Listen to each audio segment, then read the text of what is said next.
Hello students, I Dipali Mehta welcomes you on my YouTube channel Smart Learning. This is my 10th lecture of Not For Profit Concern and today we are going to solve question number 6. Students, अब तक हम लोग 5 different types of questions solve कर चुके हैं. First question जो था that was of a newly started organization. Second question जो था उसमें हम लोगों ने देखा कि हमें ओपनिंग बैलेंस शीट दिया था, रिसिप्टेंट पेमेंट अकाउंट दिया था और एडजस्टमेंट दिया था, तो उसको कैसे सॉल्व करना है. थर्ड क्वेश्चन हमने ये देखा कि जिसमें आपको रिसिप्टेंट पेमेंट दिया है और एडजस्टमेंट्स दिया है और एडजस्टमेंट में कैपिटल फंड दिया है और लास्ट ईयर के एसेट्स और लायबिलिटीज दिए हैं. फोर्थ टाइप ऑफ क्वेश्चन हमने देखा जहाँ पे रिसिप्टेंट पेमेंट अकाउंट दिया है, फिर टेबुलर फॉर्म में हमें इंफॉर्मेशन दी है लास्ट ईयर की और करंट ईयर की और कुछ एडजस्टमेंट्स. और फिफ्थ क्वेश्चन जो हमने देखा जहां पे हमें रिसिप्टेंट पेमेंट अकाउंट दिया था, एडजस्टमेंट्स दिए थे, लास्ट ईयर के एसेट्स और लायबिलिटीज दिए थे बट कैपिटल फंड नहीं दिया था. तो ये सारे टाइप्स ऑफ क्वेश्चंस हमने देख लिए कि हमने कैसे सॉल्व करना है इसे. ऑलराइट, और ये 5 ही टाइप के क्वेश्चंस है इस पर्टिकुलर चैप्टर में. अब आज का जो क्वेश्चन है वो आपको रिपीटेटिव स्टाइल का दिखेगा लेकिन with lot of different variety of adjustments. Students, मैं 6 से 7 क्वेश्चन ही लेने वाली हूँ. ये सेकेंड लास्ट वीडियो है नॉट फॉर प्रॉफिट कंसर्न का. नेक्स्ट वीडियो जो होगा वो लास्ट वीडियो होगा. But in this 7 questions I have covered the whole chapter. अगर आप ये 7 क्वेश्चंस करोगे तो पूरा आपका एनपीओ रिवाइज हो जाएगा with in just this 7 questions. And if this videos will hit 100 likes and 100 views, I will give you the PDF of this chapter's notes in the description. So then आपको textbook में से कोई भी theory पढ़ने की जरूरत नहीं पड़ेगी. Alright, so let us see our today's question. So here is the question. Take a screenshot of the question or make the changes in your government textbook. This is your question number 13 on page number 122 with lot of adjustments and changes. Now let us start with the marking of the question. First we'll read. From the following information supplied to you, prepare income and expenditure account for the year ending 31st March 2020 and balance sheet as on that date for Maurya Sports Club Thane. Now our year ending is 31st March 2020. उसे underline कर देते हैं. क्या prepare करने को बोला है? Income and expenditure account and balance sheet बनाने को बोला है on 31st March 2020, right. So main answer में तो हमारा क्या बनेगा? इनकम एंड एक्सपेंडिचर अकाउंट और सिर्फ बैलेंस शीट ही बनाना है. Will just mention over here the current year. Current year हमारा क्या हो जाएगा? 2019-20 हो जाएगा, right. So I have mentioned over here. Now इस क्वेश्चन में हमें क्या दिया है? हमें ओपनिंग बैलेंस शीट दिया है, रिसिप्टेंट पेमेंट अकाउंट दिया है और एडजस्टमेंट्स दिए हैं. तो यानी हमें ओपनिंग बैलेंस शीट दिया है तो दैट मींस कैपिटल फंड भी हमें प्रॉपर्ली डिफाइन करके दिया है. सो इसका जो स्ट्रक्चर है वो क्वेश्चन नंबर 2 जैसा दिख रहा है. अगर स्टूडेंट्स आपने मेरे पहले के वीडियोस नहीं देखे हैं तो उसे जरूर देखें, तभी आपको प्रॉपर्ली समझ में आएगा which kind of questions we have solved till date. Now चलो मार्किंग शुरू करते हैं. सबसे पहले हम लोग क्या करेंगे? एडजस्टमेंट्स मार्क करेंगे, राइट. सो क्वेश्चन को मार्किंग करने का भी तरीका हमें सेम रखना है. पहले एडजस्टमेंट मार्क करेंगे और फिर जो भी हमें इंफॉर्मेशन दी है, जैसे कि यहाँ पे ओपनिंग बैलेंस शीट दिया है तो पहले वो मार्क करेंगे और फिर रिसिप्टेंट पेमेंट अकाउंट दिया है. अगर किसी क्वेश्चन में ओपनिंग बैलेंस शीट नहीं दिया है तो हम लोग सीधा रिसिप्टेंट पेमेंट मार्क करेंगे बिकॉज लास्ट ईयर के एसेट्स और लायबिलिटीज हमें एडजस्टमेंट के फॉर्म में ही दिए होंगे. सो इसीलिए सबसे पहले एडजस्टमेंट मार्क कर लिया करो. द फर्स्ट एडजस्टमेंट दिया है यहाँ पे, subscription received includes ₹3,000 for 2020-21. Now 2020-21 यानी तो कौन सा ईयर हुआ? ये नेक्स्ट ईयर. हमें नेक्स्ट ईयर के लिए पैसा इसी साल में मिल गया है तो करंट ईयर में ये क्या हुआ? एडवांस हुआ. सो एडवांस क्या हो जाएगा? Less from income. So advance income है तो कहां पे जाएगा? करंट ईयर लायबिलिटीज में. ऑलराइट, सो यहाँ पे सब्सक्रिप्शन पे एक टिक मार्क हो जाएगा. Put one tick mark over here. And outstanding subscription as on 31st March 2020 is 16,000. Now this is very important. यहाँ पे हमें मेनली किस पे ध्यान देना है? As on 31st March 2020 is 16,000. Now what do you mean by this? यानी कि last date of the year पे हमारा टोटल सब्सक्रिप्शन आउटस्टैंडिंग 16,000 है. हमें ये नहीं बोला कि करंट ईयर का आउटस्टैंडिंग 16,000 है. अगर करंट ईयर आउटस्टैंडिंग बोला होता तो यहाँ पे क्या होता? And outstanding subscription for the year ended 31st March 2020 is 16,000 होता. जब as on बोलते हैं तो यानी कि till date हमारा टोटल 16,000 बाकी है. तो हम ये नहीं बोल सकते कि 16,000 करंट ईयर का ही है. ओके, सो उसके लिए हमें चेक करना पड़ेगा कि लास्ट ईयर का स्टेटस क्या था. ना पिछले साल में अगर आप देखोगे तो यहाँ पे देखो आउटस्टैंडिंग सब्सक्रिप्शन आपको 8,000 दिख रहा है. बराबर है। और यहाँ पे अगर आप रिसिप्ट साइड में देखोगे तो सब्सक्रिप्शन के नीचे लिखा है इंक्लूडिंग ₹6,000 फॉर 2018-19, यानी पिछले साल का टोटल 8,000 आउटस्टैंडिंग था, उसमें से 6,000 ही मिला है, तो 2,000 अभी भी क्या है, आउटस्टैंडिंग है। Clear with this, right? तो यानी ये 16,000 में से 2,000 जो है वो लास्ट ईयर का आउटस्टैंडिंग है, राइट? सो ये लास्ट ईयर का जो आउटस्टैंडिंग है वो अभी भी हमारे लिए क्या है, अमाउंट रिसीवेबल है, तो वो कहां पे जाएगा, करंट ईयर एसेट्स में जाएगा। समझ में आया? ठीक है। एंड हमारा जो करंट ईयर आउटस्टैंडिंग है तो वो वैल्यू कितना हो गया, 14,000 हो गया, राइट? तो इसका इफेक्ट क्या होगा, एड टू इनकम, और ये जाएगा करंट ईयर एसेट्स में, बिकॉज ये करंट ईयर का है तो दो इफेक्ट जाएंगे इसके, तो यानी 14 और 2 टोटल क्या हो गए, 16। समझ में आया ये आपको? See again I am repeating, हमें क्या बोला है, आउटस्टैंडिंग सब्सक्रिप्शन एज ऑन बोला है, यानी on the last date of the year total 16,000 मिलने बाकी है। तो ये टोटल 16,000 में से 2,000 लास्ट ईयर का है और 14,000 करंट ईयर का है। अब ये 2,000 हमें कैसे मिला, तो 8,000 टोटल आउटस्टैंडिंग था लास्ट ईयर का, जो हमें लास्ट ईयर की बैलेंस शीट में दिया है, और रिसिप्ट साइड में हमें पता चला कि हमें सिर्फ 6,000 ही मिले हैं, तो 2,000 अभी भी आउटस्टैंडिंग है, मतलब 16 में से अगर 2 गया तो 14,000 करंट ईयर का आउटस्टैंडिंग हुआ। अगर यहाँ पे हमें सिर्फ 5,000 ही मिला होता तो यहाँ पे 3,000 लास्ट ईयर का आउटस्टैंडिंग होता, तो करंट ईयर का 13,000 आउटस्टैंडिंग होता। समझ में आया, राइट? सो करंट ईयर का आउटस्टैंडिंग कैसे मिलेगा, तो पिछले साल का जो भी आउटस्टैंडिंग है वो हम टोटल वैल्यू में से माइनस करेंगे तो हमें करंट ईयर का आउटस्टैंडिंग मिल जाएगा। समझाइए आपको, आई होप ये आपको क्लियर है। सो यहाँ पे मैं 2 टिक मार्क डाल देती हूँ, that is 1 is for outstanding, और यहाँ पे एक टिक मार्क आएगा जो 6,000 रिसीव्ड हो चुका है, वो रिसीव्ड यहाँ से माइनस होगा, और जो आउटस्टैंडिंग है वो तो सीधा करंट ईयर के एसेट्स में जाएगा। समझ में आया? ठीक है, इसे अच्छे से इस तरीके से नोट कर लीजिए। 2,000 लास्ट ईयर आउटस्टैंडिंग है जो करंट ईयर एसेट्स में जाएगा, ओके, और जो करंट ईयर आउटस्टैंडिंग है 14,000 वो एड टू इनकम होगा और करंट ईयर एसेट्स में जाएगा। Now second adjustment, on 31st March 2020 prepaid insurance premium was ₹2,500, यानी करंट ईयर में हम लोगों ने प्रीपेड किया है, we have paid advance expenses, so advance expenses है तो क्या हो जाएगा, less from expenses, and current year assets में जाएगा, because prepaid expenses है तो यहाँ पे इंश्योरेंस प्रीमियम पे टिक मार्क कर दीजिए। Third adjustment, depreciate sports material by ₹3,000, machinery valued at 65,000 as on 31st March 2020. Now this adjustment is related to depreciation, nothing new, but very important point कि sports material जो है यहाँ पे सीधा depreciation का इंफॉर्मेशन दिया है, हमें क्लोजिंग स्टॉक इस क्वेश्चन में दिया नहीं है। तो इसका मतलब ये होता है कि पिछले साल में जो भी स्पोर्ट्स मटेरियल है वो ओपनिंग स्टॉक काउंट नहीं होगा, वो जाएगा एसेट्स में जाएगा सीधा। Now student, sports material 2 type के होते हैं, long term and short term. Long term जो स्पोर्ट्स मटेरियल होते हैं लाइक क्रिकेट बैट्स है, बैडमिंटन के बैट्स है, फुटबॉल नेट्स है, जो मोर देन 1 ईयर का हमें बेनिफिट देते हैं, तो ये लॉन्ग टर्म स्पोर्ट्स मटेरियल हो गए। बराबर है? सो यानी अब तक जो हम लोगों ने क्वेश्चन किया था उसमें वही एग्जांपल देखा था कि जिसमें हमें यहाँ पे स्पोर्ट्स मटेरियल दिया है, यहाँ पे परचेज ऑफ स्पोर्ट्स मटेरियल दिया है और एडजस्टमेंट में क्लोजिंग स्टॉक दिया है, जैसे हमने पिछले ही क्वेश्चन में ये किया था। लेकिन यहाँ पे क्लोजिंग स्टॉक नहीं दिया, इसका मतलब कि ये शॉर्ट टर्म स्पोर्ट्स मटेरियल नहीं है। ये कौन सा स्पोर्ट्स मटेरियल है? लॉन्ग टर्म है। तो जो पिछले साल का भी स्पोर्ट्स मटेरियल है वो सीधा एसेट्स में जाएगा, उसे हमें ओपनिंग स्टॉक कंसिडर करना नहीं है। जो शॉर्ट टर्म होते हैं उसी में हमें ओपनिंग स्टॉक कंसिडर करना है। अब आपके दिमाग में क्वेश्चन आएगा कि हमें कैसे पता चलेगा? सो यू हैव टू सी कि अगर क्लोजिंग स्टॉक दिया है तो इसका मतलब है कि वो शॉर्ट टर्म स्पोर्ट्स मटेरियल है, लेकिन अगर क्लोजिंग स्टॉक नहीं दिया है, सीधा डेप्रिसिएशन का इंफॉर्मेशन दिया है, सो दैट मीन्स वो लॉन्ग टर्म स्पोर्ट्स मटेरियल है तो सीधा एसेट्स में जाएगा। ऑलराइट, सो यहाँ पे डेप्रिसिएशन है, सो डेप्रिसिएशन का इफेक्ट क्या होगा? Less from asset on expenditure. Now machinery का जो इन्फॉर्मेशन दिया है, machinery valued at 65,000 as on 31st March 2020, ये भी नया नहीं है, ये हम पार्टनरशिप फाइनल अकाउंट में भी कर चुके हैं, यानी at the end of the year machinery का वैल्यू 65 हो गया। सो ओपनिंग बैलेंस शीट में अगर आप देखोगे तो मशीनरी का वैल्यू कितना है? 69। ओके, और हमने कुछ भी परचेज किया है क्या मशीनरी का? Check on the payment side, no, we haven't purchase anything related to machinery. तो यानी 69 का अगर 65 हो गया तो जो डिफरेंस है 4,000 वो हमारा क्या है? डेप्रिसिएशन।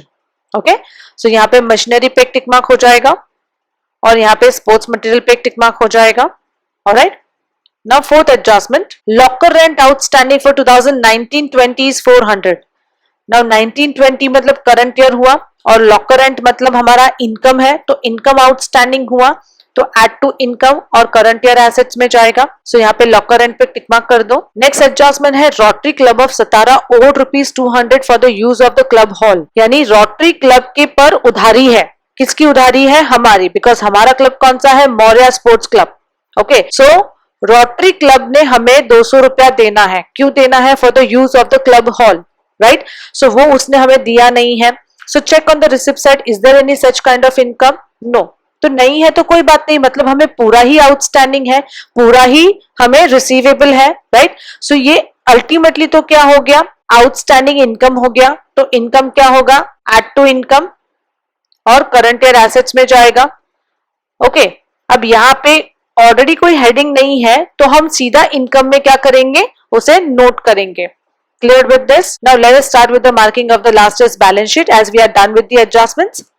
सबसे पहले हमें कैपिटल फंड दिया है तो करंट लायबिलिटीज में ट्रांसफर होगा वो। देन बैंक ओवरड्राफ्ट, तो बैंक ओवरड्राफ्ट 38,000 है, तो यहाँ पे देखो बाय बैलेंस ब्रॉट डाउन हो गया बैंक ओवरड्राफ्ट 38,000, तो सामने सामने क्या हो जाएगा? कैंसिल हो जाएगा, तो यहाँ पे क्रॉस मार्क कर दीजिए। देन आउटस्टैंडिंग सैलरी 4,000, पिछले साल का आउटस्टैंडिंग है। So check on the payment side, is there any salary given? नहीं दिया है, सैलरी ही नहीं दिया है, राइट। तो इसका मतलब क्या होता है कि ये अभी भी आउटस्टैंडिंग है। ओके, अगर लास्ट ईयर का कुछ भी आउटस्टैंडिंग है और हमें कोई इंफॉर्मेशन नहीं दिया तो हमें ऑलवेज उसे क्या करना होता है? लेस, ये अज्यूम करके कि या तो ये पूरा पे हो चुका है या तो रिसीव हो चुका है। But what if the heading only is not given? अगर, यानी कि इसका मतलब ये होता है कि इस साल में कोई सैलरी पेमेंट हुआ ही नहीं है, तो पिछले साल का होने का तो सवाल ही नहीं होता है। तो यानी ये हमारा अभी भी क्या है? आउटस्टैंडिंग ही है, तो ये करंट ईयर के लायबिलिटीज में जाएगा। नाउ एंट्रेंस फीस लायबिलिटीज में दिया है तो ये कैपिटल रिसिप्ट्स है, तो ये करंट ईयर के लायबिलिटीज में ही कंटिन्यू होगा। Price fund is a special fund, तो करंट ईयर के लायबिलिटीज में जाएगा। नाउ एसेट साइड का मार्किंग करते हैं। मशीनरी करंट ईयर एसेट्स में जाएगा, लॉन्ग टर्म एसेट है। आउटस्टैंडिंग सब्सक्रिप्शन हम ऑलरेडी ही कंपेयर कर चुके हैं कि टोटल आउटस्टैंडिंग 8,000 था, उसमें से जो 6,000 मिल गया वो तो सब्सक्रिप्शन में से माइनस हो जाएगा, लेकिन जो 2,000 अभी भी मिला नहीं है वो क्या होगा? करंट ईयर के एसेट्स में जाएगा। तभी तो हमें पता चला कि हमारा 14,000 क्या है? करंट ईयर का आउटस्टैंडिंग सब्सक्रिप्शन है। तो यहाँ पे फिलहाल हम कुछ भी मार्किंग नहीं करेंगे, राइट। या फिर आप आपके रेफरेंस के लिए लिख सकते हो कि 2,000 still outstanding. Then prepaid insurance, पिछले साल में प्रीपेड था, तो पिछले साल का जो भी प्रीपेड रहेगा वो करंट ईयर में क्या हो जाएगा? ऐड हो जाएगा, बिकॉज वो करंट ईयर से रिलेटेड है। तो ऐड टू एक्सपेंसेस, तो यहाँ पे इंश्योरेंस पे टिक मार्क कर दीजिए। स्पोर्ट्स मटेरियल, जैसे मैंने आपको समझाया कि इस बार डेप्रिसिएशन डायरेक्टली दिया है, तो ये हमारा लॉन्ग टर्म एसेट्स है। कैश इन हैंड, पिछले साल का जो कैश इन हैंड है क्लोजिंग बैलेंस, वो इस साल का हमारा क्या बन जाएगा? ओपनिंग। तो ये यहाँ पे रिसिप्ट साइड में ब्रॉट डाउन हो चुका है, तो ये सामने सामने क्या हो जाएगा? कैंसल्ड। ये ओपनिंग बैलेंस कभी भी रिकॉर्ड होगा नहीं, करंट ईयर में कहीं पे भी रिकॉर्ड होगा नहीं, ठीक है। देन पिछले साल का आउटस्टैंडिंग लॉकर रेंट है 500, चेक करो कि is there any locker rent? Yes, heading तो दिया है। यहाँ पे सैलरी में क्या हुआ? हमें सैलरी का हेडिंग ही नहीं दिया है। अगर यहाँ पे बाय सैलरी लिख के दिया होता तो हम पूरा सैलरी इसमें से क्या करते हैं? माइनस। बट यहाँ पे हेडिंग नहीं दिया, इसलिए हम ये अज्यूम करते हैं कि ये अभी भी पेएबल है, बिकॉज एडजस्टमेंट में भी हमें उसके बारे में कोई इंफॉर्मेशन दिया नहीं था। अब यहाँ पे आउटस्टैंडिंग लॉकर रेंट है पिछले साल का, लेकिन एटलीस्ट लॉकर रेंट का हेडिंग तो है, तो ऐसे केस में हम ये अज्यूम कर सकते हैं कि पिछले साल का हमें रिसीव्ड हो चुका होगा, क्योंकि लॉकर रेंट के बारे में हमें सिर्फ करंट ईयर आउटस्टैंडिंग का इंफॉर्मेशन था। लास्ट ईयर कुछ भी अभी भी आउटस्टैंडिंग है या लास्ट ईयर का पार्शियल रिसीव हुआ है, ऐसा कोई इंफॉर्मेशन नहीं है। तो फिर ऐसे केस में हम ये अज्यूम करेंगे कि पूरा हमें मिल चुका है, तो ये क्या होगा? लेस फ्रॉम इनकम, यानी कि लॉकर रेंट में से क्या हो जाएगा? माइनस। तो यहाँ पे लॉकर रेंट पे एक और टिक मार्क कर दीजिए। ऑलराइट, समझ में आया? तो ये बैलेंस शीट मार्क हो गया। Now will start with the marking of the receipt and payment account. First will do receipt side. Subscription है तो कहां पे जाएगा? इनकम में। गवर्नमेंट ग्रांट कुछ भी नहीं बोला है तो इसे रेवेन्यू ही कंसिडर करेंगे, तो इनकम में जाएगा। लॉकर रेंट भी इनकम। डोनेशन की ब्रैकेट में बोला है कैपिटलाइज्ड, यानी कि इसको कैपिटल फंड में ऐड करना है, राइट। सो ये ऐड हो जाएगा करंट ईयर लायबिलिटीज में, कैपिटल फंड में ऐड होगा। सो कैपिटल फंड पे टिक मार्क कर दीजिए एक। और मैं दूसरा भी कर देती हूँ, बिकॉज सरप्लस और डेफिसिट के लिए तो ऑलवेज हमें लाइन छोड़ना ही है। Then sale of newspaper, sundry income है ये, राइट, सो इनकम में ही जाएगा। नाउ पेमेंट साइड पे बाय बैलेंस ब्रॉट डाउन तो कैंसिल हो चुका है। सन्ड्री एक्सपेंसेस, एक्सपेंसेस में जाएगा। इंश्योरेंस प्रीमियम भी expenses, interest expenses, refreshment expenses expenses, sports material तो ये क्या हो जाएगा, ऐड हो जाएगा, add to asset, because already sports material का ओपनिंग बैलेंस हमें दिया हुआ है तो उसी में ऐड होगा। और फिर डेप्रिसिएशन भी उसी में से चार्ज होगा। Prizes given, very important point students over here. यहाँ पे हमने प्राइजेस दिए हैं और उसी से रिलेटेड हमें फंड भी दिया है। तो जब भी कोई स्पेशल फंड होता है और उसी से रिलेटेड कोई एक्सपेंस होता है तो वो खर्चा फिर एक्सपेंडिचर में ना जाके वो फंड में से क्या होगा, माइनस, क्योंकि वो पैसा हमने उसी के लिए तो साइड पे रखा था। समझ में आया, राइट। प्राइजेस देने के लिए ही हमने 5,500 साइड में रखा था, तो अगर 2,500 के प्राइजेस दिए गए हैं तो वो पैसा कहां से निकलेगा, प्राइस फंड में से निकलेगा। तो यहाँ पे ये क्या होगा, less from current years liabilities, यानी कि प्राइजेस फंड में से वो माइनस होगा। तो यहाँ पे प्राइस फंड पे टिक मार्क कर दीजिए, ठीक है। Then balance carry down, cash in hand current year asset और कैश एट बैंक भी current year assets, right. So we are done with the marking of the question.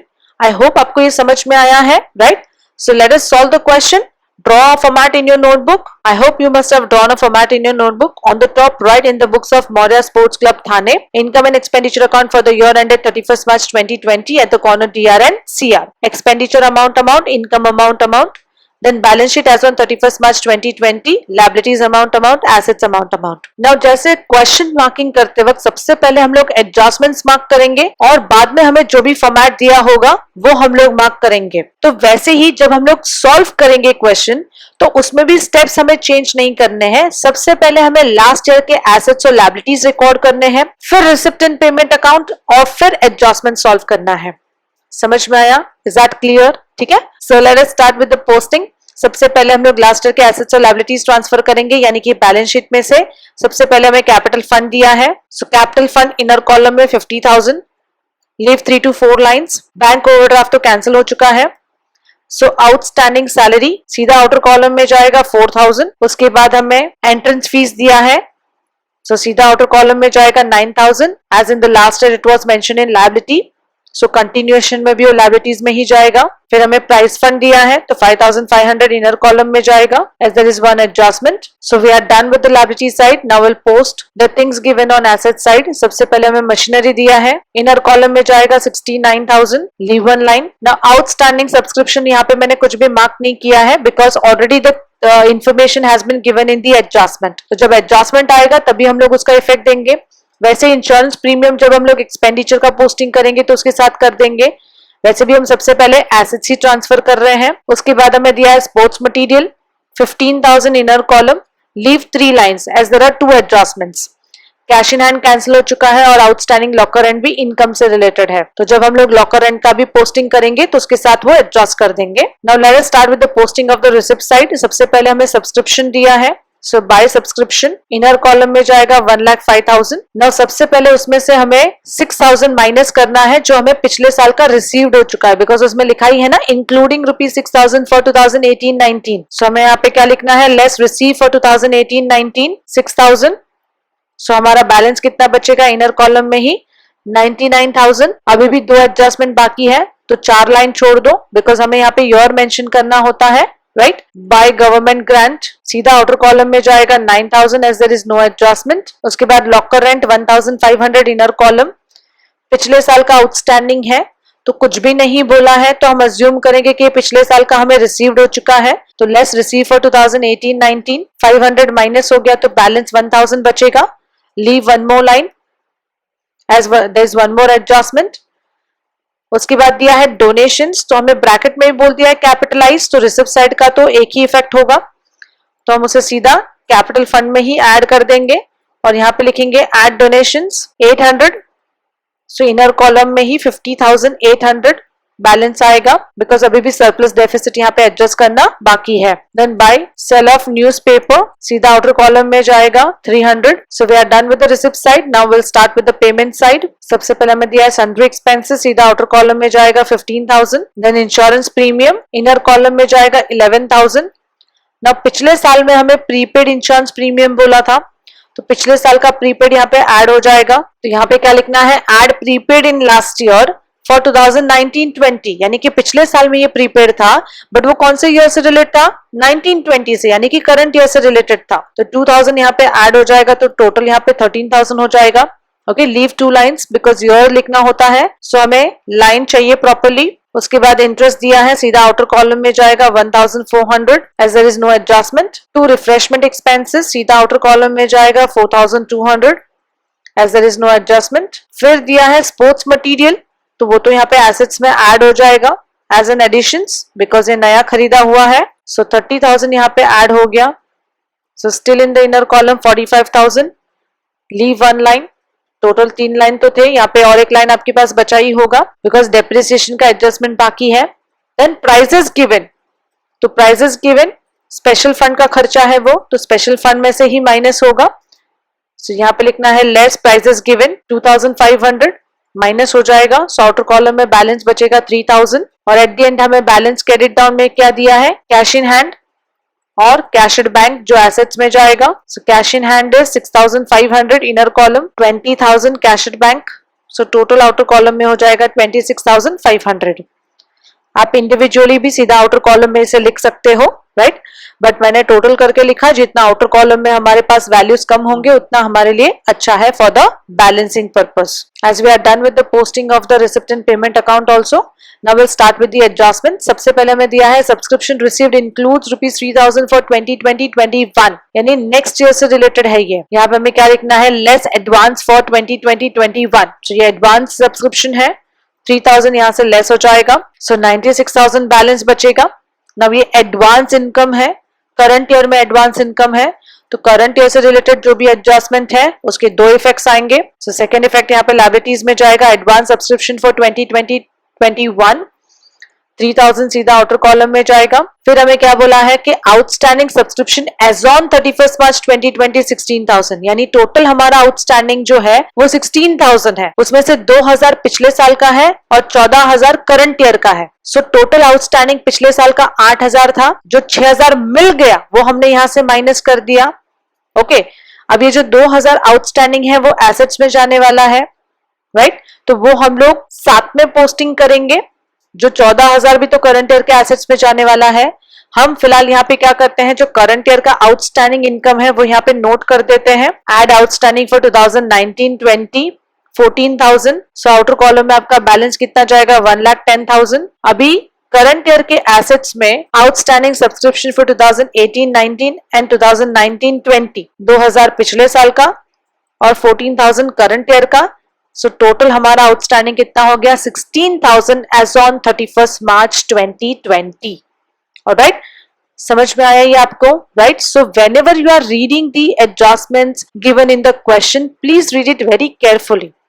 Okay, अगर आप इसे करंट ईयर का आउटस्टैंडिंग समझ लेते और सीधा 16,000 ऐड कर देते और ऊपर से और 2,000 यहाँ पे आप आउटस्टैंडिंग बताते, क्योंकि कंपेयर करने पे तो हमें पता चलता ही है ना कि 6,000 मिल गया तो अभी भी 2,000 आउटस्टैंडिंग है, तो यहाँ पे कितना बड़ा डिफरेंस आएगा करेक्ट आंसर से। आपका आंसर तो टैली हो जाएगा लेकिन वो सही तरीके से टैली होगा नहीं। ओके, अगर आप किसी भी चीज का ड्यूअल इफेक्ट दोगे तो टैली होना ही है, right, but that will not be a correct amount of surplus or a deficit whatever you will receive. All right, now second adjustment, on 31st March 2020 prepaid insurance premium was ₹2,500. now prepaid insurance है, current year में हमने advance pay किया तो less prepaid insurance for 2020-21 next year के लिए हमने पे किया है 2,500. so outer column में बैलेंस बचेगा 10,500. एडवांस एक्सपेंसेस है, प्रीपेड इंश्योरेंस फॉर 2020-21 सीधा एसेट्स में जाएगा आउटर कॉलम में 2,500. Now depreciate sports material by ₹3,000, सो हमें सीधा माइनस ही करना है, परसेंटेज नहीं दिया है, so we have to just mention less depreciation 3,000. 45 में से 3,000 माइनस होगा तो आउटर कॉलम में 42,000 बचेगा। वैसे ही मशीनरी का हमें बोला है कि 65,000 वैल्यू हो गया तो आउटर कॉलम का वैल्यू हुआ, तो डिफरेंस जो है 4,000 वो हमारा क्या है, डेप्रिसिएशन। अब इसका सेकेंड इफेक्ट कहां पे जाएगा, एक्सपेंडिचर में। So to depreciation on sports material and machinery. Sports material पे 3,000, मशीनरी पे 4,000, सो टोटल कितना हो जाएगा 7000. ऑलराइट, सो थर्ड एडजस्टमेंट भी हमारा हो गया. Now fourth adjustment, locker rent outstanding for 2019-20 is 400. तो करंट ईयर का आउटस्टैंडिंग है. Add outstanding for 2019-20, current year का यहाँ पे 400 ऐड हो जाएगा. सो टोटल 1400 होगा यहाँ पे. अभी करंट ईयर का आउटस्टैंडिंग इनकम है तो एसेट्स में जाएगा. सो आउटस्टैंडिंग लॉकर रेंट फॉर 2019-20 सीधा आउटर कॉलम में जाएगा 400. फिर हमें बोला है फिफ्थ एडजस्टमेंट में, Rotary club of Satara owed ₹200 for the use of the club hall. Right, so 200 रुपए हमें उनसे लेने बाकी है. So it is an income receivable for us. So by outstanding club hall charges from Rotary Club. So 200 आएगा यहाँ पे. ये सेम चीज अभी आउटस्टैंडिंग इनकम है, सो हमें एसेट्स में लिखना है. So outstanding club hall charges from Rotary Club, सीधा आउटर कॉलम में जाएगा 200 rupees. Alright, so we are done with all the adjustments also. So now we'll start with the balancing of income and expenditure account. Now first we'll do the total of the income side. We'll check what is the amount. So अगर आप credit side का total करोगे, so you will find the total of 1,20,900. और अगर आप debit side का total करोगे so you will find the total of 38,100. So credit side का टोटल ही ज्यादा है तो उसे हम लोग टोटल में मेंशन कर देते हैं दोनों जगह पे. अभी 1,20,900 में से 38,100 माइनस होगा, सो बैलेंस विल बी 82,800. ये हमारा क्या है, सरप्लस. तो उसे हमें कैसे लिखना है, to excess of income over expenditure that is surplus 82,800 होगा. अब वो सरप्लस क्या होगा, यहाँ पे कैपिटल फंड में ऐड हो जाएगा. सरप्लस यानी प्रॉफिट ही है. सो अभी हम लोग 50,800 प्लस 82,800 करेंगे. So will get the total of 1,33,600. Alright, ना उसके बाद हमें बैलेंस शीट का टोटल करना है, लायबिलिटीज और एसेट्स का. सो अगर आप दोनों तरफ टोटल करोगे so you will find the total of 1,52,600. So on both the side I will mention the total 1,52,600. Okay, so I hope आपको ये क्वेश्चन अच्छे से क्लियर हो गया होगा. If you still have any doubt please put it into the comment box. I will reply to the same. Do solve all this questions. As I said कि ये limited questions में मैं आपको पूरे चैप्टर का एक्सपीरियंस एक साथ दे रही हूँ. And share these videos to the maximum students so they can get the benefit of the same. Don't forget to subscribe to my channel, and if you like this video, please click on the like button. Next video is coming very soon. Till that time, take a very good care of yourself and your family. Bye bye.